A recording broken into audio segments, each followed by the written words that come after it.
Hello. So I got this idea for this video, from a really cool episode of the podcast Radio Lab. The episode is called K-Paparazzi, and I suggest you check it out. I'll put a link, I guess, down in this area of the description-y part of the video. I suggest you check it out. So the podcast is all about the birth of paparazzi in South Korea, and they really draw some interesting parallels between the U.S. style of paparazzi and the Korean style of paparazzi, and how I guess South Korean paparazzi are becoming much more morally corrupt, like the U.S. paparazzi. Anyways, during this podcast, they mentioned how some K-pop stars were forced to sign contracts that stipulated that they're not allowed to date while working as an idol. By obtaining a boyfriend or girlfriend, these stars face punishments, maybe disciplined, maybe dropped from their labels, or lose all of their fame entirely. So I thought this was very interesting. And if you aren't well acquainted with K-pop, it's the Korean pop music industry, and it is huge right now. So it's populated by groups of beautiful boys, girls, women, and men, singing really catchy music, created in a laboratory to be catchy, and dancing to endlessly practiced choreography. It's sort of like the 90s boy bands, but like to a degree that's a little bit more insane and perfect, highly polished. And the fan base is incredibly ravenous. Probably it's like One Direction, Justin Bieber fans, and Beatles fans all rolled into one. It's a hugely popular, profitable industry filled with essentially interchangeable pretty faces. And as with any industry that becomes huge, I guess things start to get a little shady. So a lot of things have come to light about the industry that are not really favorable. So those, I think, behind the K-pop industry are not just selling music. It seems to me that they're primarily selling a fantasy. They're selling fantasy boyfriends and girlfriends for young Koreans. And if the reactions of my students or the reactions of the girls at the EXO concert in Vancouver that I went to are any indication, the audience is really buying into this fantasy. What those who are in charge of the industry seem to believe is that in order for these idols to be sold as fantasy boyfriends and girlfriends, they need to appear chaste in order to seem attainable. Or to seem like it's possible, however unlikely, that they could meet you at their concert or wherever, look into your eyes and fall deeply in love with you. I believe I recently saw a good example of this kind of fantasy in a music video that my students showed me by an artist, a singer called Zico. His music video is called I Am You, You Are Me. And essentially in the music video, he keeps walking into this convenience store dressed coincidentally in the same clothing as the girl who's working behind the counter. And it's kind of, in Korea, if you're wearing the same clothes as someone, it's a sign of love or relationship. So because they're wearing the same clothes coincidentally, it just shows that they're so meant to be together. When my students showed this video to me, and they were watching it, their eyes kind of glazed over, and it was kind of this bizarre, like, trance-like state of being in love with the guy on the screen. And I urge you to watch the music video. It's really, I think, interesting. And it's really hard, at least it was for me, to not kind of be sucked into the whole, like, lovey-dovey cuteness of it. But behind that cuteness, I feel like there's something a little bit weird to it. I don't know, maybe just me. That's not to say I don't love it. I find it enjoyable. Just that there's kind of something else. Anyways, because these idols are being sold on their potential as boyfriend or girlfriend material, they have to appear both alluring and available. And the amount of makeup, polish, and their beautiful faces kind of ticks off that alluring box. And they do it very well.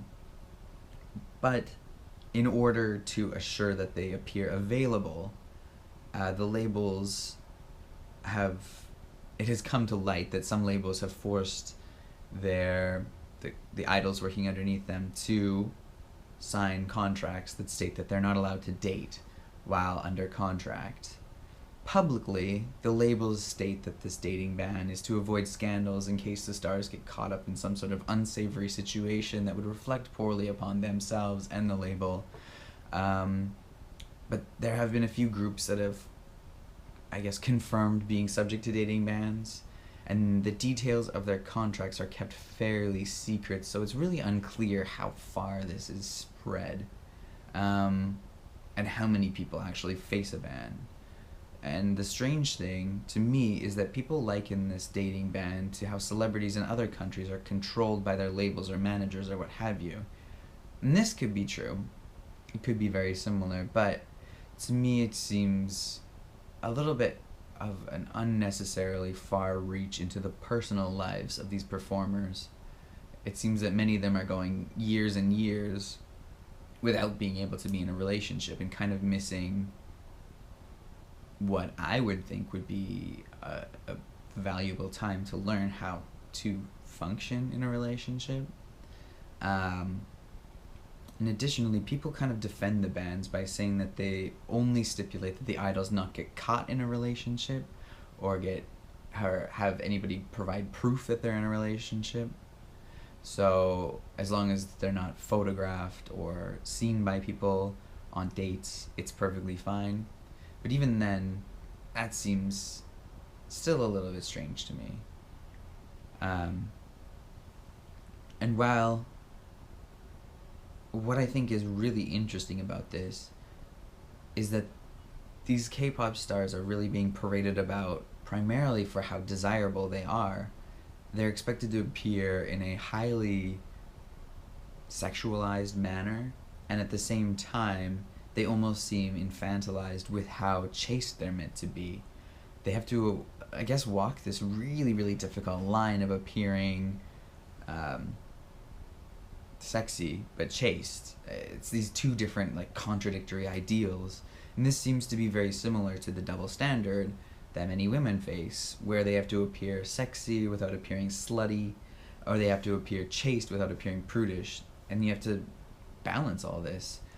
And these people have to do that in the spotlight under explicit threat of losing their job and their fame and essentially their livelihood if they do not comply.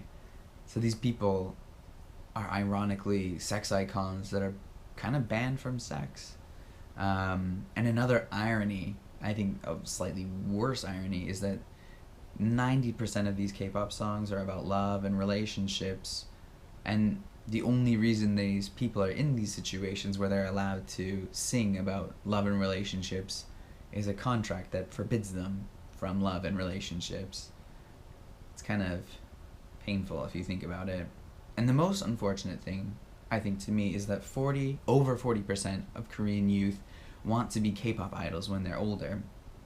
And they aren't really aware, I don't think, when they start training for it, just what they're getting into. There's rigorous training involved, really rigorous training involved, and that training doesn't stop until you quit the industry. And there are a host of other negative factors for joining the industry, an industry that essentially chews up and spits out your youth if you become a part of it. And those people who are already in the situation where they've signed these contracts, if they do not comply with the contracts, they are easily replaced by innumerable up-and-coming kids who are training really hard in these, they call them star schools or like celebrity factories. These are private academies that train people to become celebrities. So I think this aspect of the industry can be incredibly negative. But obviously, I don't know the full extent of what it's like to be a K-pop star, as I am obviously not a K-pop star. I'm sure it isn't all negative. I'm sure there are good aspects to it. Um, I just found it really interesting, this kind of double standard that strongly applies to these people. And I like a lot of Korean music, and I buy a fair amount of Korean music. So I am contributing to this industry, and I guess me saying that it might not be all bad is my way of kind of, I guess, absolving myself of some of the guilt that I feel that these people are in this situation. I guess justifying that. But who knows? I guess that was a really depressing way to end this video, but I'm doing it anyways, so yeah. Thank you for watching.